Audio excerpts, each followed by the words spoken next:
Assalamualaikum warahmatullahi wabarakatuh. Perkenalkan, nama saya Ryan Abdul Hakim dengan NIM 200.24296. Saya akan mereview buku yang berjudul Perlindungan Pekerja Migran Indonesia berdasarkan Undang-Undang Nomor 18 Tahun 2017, dan saya mengambil salah satu bab dalam buku ini, yaitu mengenai bentuk perlindungan pekerja migran Indonesia. Baik, saya mulai. Yang pertama ada tentang perlindungan hukum. Perlindungan hukum menurut Philippus M. Hajon yaitu bahwasanya perlindungan akan harkat dan martabat serta pengakuan terhadap hak-hak asasi manusia yang dimiliki oleh subjek hukum berdasarkan ketentuan hukum dari kesewenangan. Perlindungan yang diberikan oleh negara kepada calon pekerja imigran Indonesia atau pekerja migran Indonesia mencakup beberapa, yaitu yang pertama, perlindungan sebelum bekerja, yaitu perlindungan sejak pendaftaran sampai keberangkatan. Yang kedua, perlindungan selama bekerja, yaitu perlindungan selama pekerja migran Indonesia dan anggota keluarganya berada di luar negeri. Yang ketiga, perlindungan setelah bekerja, yaitu perlindungan sejak pekerja migran Indonesia dan anggota keluarganya tiba di debarkasi di Indonesia hingga kembali ke daerah asalnya. Berdasarkan pasal 31, 32, dan 33 Undang-Undang Nomor 18 Tahun 2017 yang menjelaskan bahwa bentuk perlindungan hukum bagi calon pekerja migran Indonesia atau pekerja migran Indonesia meliputi yang pertama, pekerja migran Indonesia hanya dapat bekerja ke negara tujuan penempatan yang pertama, mempunyai peraturan perundang-undangan yang memiliki melindungi tenaga kerja asing. Yang kedua, telah memiliki perjanjian tertulis antara pemerintah negara tujuan penempatan dan pemerintah Republik Indonesia. Dan yang terakhir, memiliki sistem jaminan sosial atau asuransi yang melindungi pekerja asing. Yang kedua, pemerintah pusat dapat menghentikan dan melarang penempatan pekerja migran Indonesia untuk negara tertentu atau jabatan tertentu di luar negeri dengan alasan yang pertama, pertimbangan keamanan, perlindungan hak asasi manusia, pemerataan kesempatan kerja, dan yang terakhir, kepentingan ketersediaan tenaga kerja sesuai dengan kebutuhan nasional. Yang ketiga, dalam menghentikan dan atau melarang penempatan pekerja migran Indonesia, pemerintah pusat memperhatikan saran dan pertimbangan perwakilan Republik Indonesia, kementerian atau lembaga, perusahaan penempatan pekerja migran Indonesia, dan masyarakat. Keempat, penetapan negara tertentu atau jabatan tertentu ditetapkan oleh pemerintah pusat. Yang kelima, ketentuan lebih lanjut mengenai penghentian dan pelarangan penempatan pekerja migran Indonesia diatur dengan peraturan menteri. Oke, lanjut.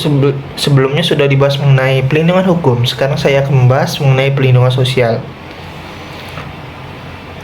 Pemerintahan pusat dan pemerintahan daerah sesuai dengan kewenangannya wajib melakukan perlindungan sosial bagi calon pekerja migran Indonesia atau pekerja migran Indonesia melalui peningkatan kualitas pendidikan dan pelatihan kerja melalui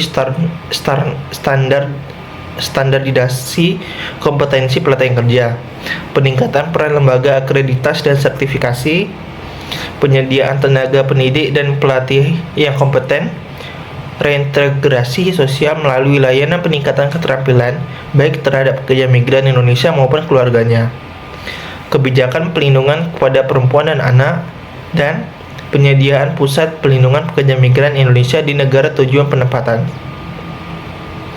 Lanjut ke pembahasan perlindungan ekonomi. Pemerintah pusat dan pemerintah daerah sesuai dengan kewenangannya wajib melakukan pelindungan ekonomi bagi calon pekerja migran Indonesia atau pekerja migran Indonesia melalui pengelolaan remitasi dengan melibatkan lembaga perbankan atau lembaga keuangan non-bank dalam negara dan negara tujuan penempatan. Yang kedua, edukasi keuangan agar pekerja migran Indonesia dan keluarganya dapat mengelola hasil remitansinya. Dan terakhir, edukasi kewirausahaan. Demikian pengaturan tentang perlindungan sosial yang diatur dalam Undang-Undang Nomor 18 Tahun 2017 Adapun dalam pasal 35 dinyatakan ketentuan lebih lanjut mengenai perlindungan hukum, perlindungan sosial dan perlindungan ekonomi bagi calon pekerja migran Indonesia diatur dengan peraturan pemerintah. Namun 2 tahun sejak undang-undang ini diundangkan, peraturan pelaksana berupa peraturan pemerintah tentang perlindungan hukum, ekonomi dan sosial pekerja imigran Indonesia belum juga dikeluarkan. Kemudian ada perlindungan keluarga PMI atau pekerja migran Indonesia. Berdasarkan Undang-Undang Nomor 18 Tahun 2017 tentang Perlindungan Pekerja Migran Indonesia mengatur tentang perlindungan keluarga PMI. Ini tercantum pada pasal 3 Undang-Undang Nomor 18 Tahun 2017 yang menyatakan bahwa perlindungan PMI bertujuan untuk menjamin pemenuhan dan penegakan hak asasi manusia sebagai warga negara dan pekerja migran Indonesia, serta menjamin perlindungan hukum, ekonomi dan sosial pekerja migran Indonesia dan keluarganya.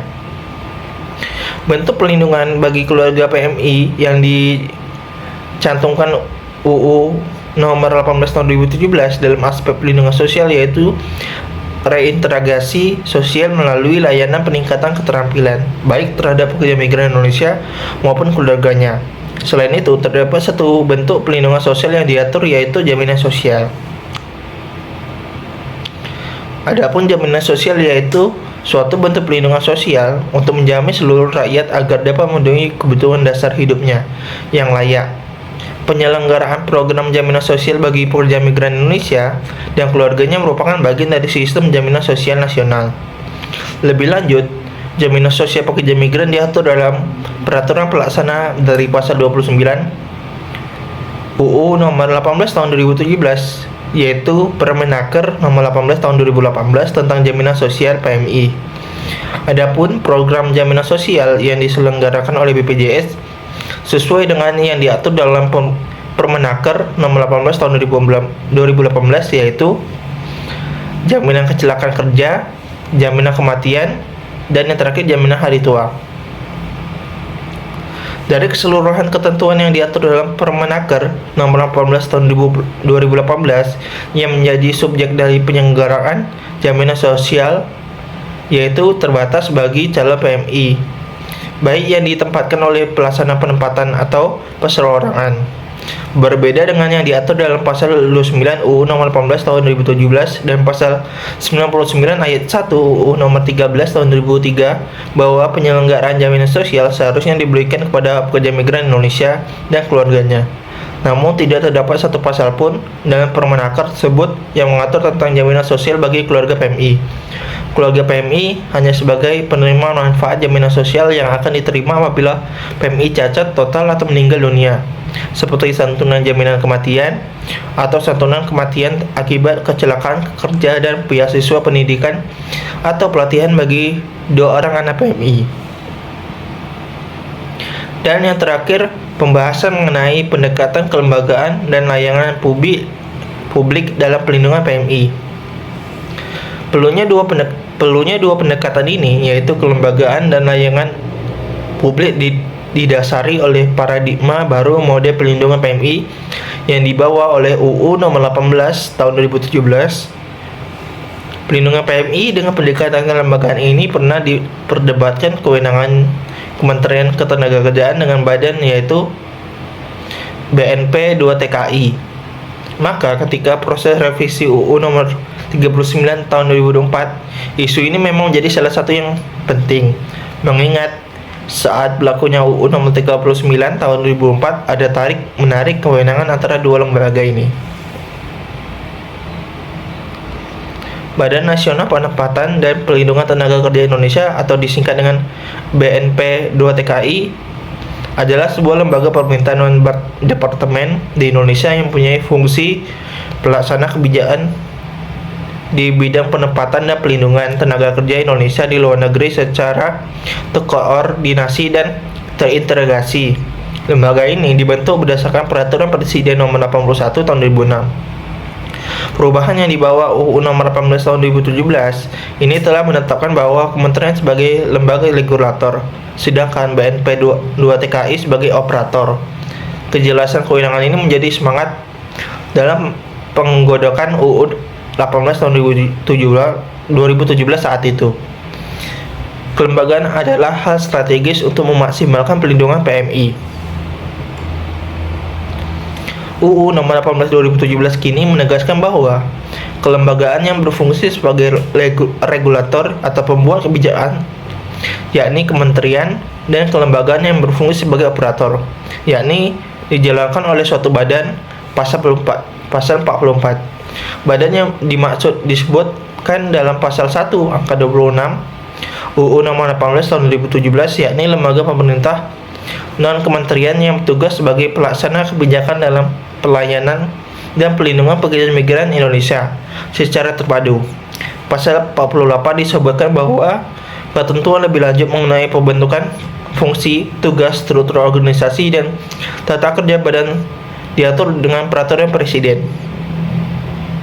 Pelindungan PMI dengan pendekatan pelayanan publik adalah dengan diaturnya kewenangan di daerah, provinsi, dan kabupaten atau kota untuk dapat membentuk LISA, untuk membentuk LTSA, sebagaimana akan dijelaskan di bab berikutnya. Pada prinsipnya, konsep karakteristik universal pelayanan publik ditandai dengan pelayanan publik yang berorientasi pada kepentingan dan nilai-nilai publik. Pelayanan publik berorientasi pada sikap melayani, partisipatif, dan memberdayakan ekonomis, berkeadilan sosial, akuntabel, responsif, transparan. Sistem dan proses pelayanan publik dibangun atas dasar aturan dan kesepakatan tertentu. Perlunya pelayanan publik adalah untuk meningkatkan kepercayaan publik atau trust. Kemudian yang terakhir, komentar saya mengenai pelindungan pekerja migran Indonesia adalah bahwasanya penempatan pekerja migran Indonesia merupakan suatu upaya untuk mewujudkan hak dan kesempatan yang sama bagi tenaga kerja untuk memperoleh pekerjaan dan penghasilan yang layak, yang pelaksanaannya dilakukan dengan tetap memperhatikan harkat, martabat, hak asasi manusia, dan pelindungan hukum, serta pemerataan kesempatan kerja dan penyediaan tenaga kerja yang sesuai dengan kepentingan nasional. Untuk itu, menurut saya, negara wajib membenahi keseluruhan sistem perlindungan bagi pekerja migran Indonesia dan keluarganya, yang mencerminkan nilai kemanusiaan dan harga diri sebagai bangsa, mulai dari sebelum bekerja, sama bekerja, dan setelah bekerja.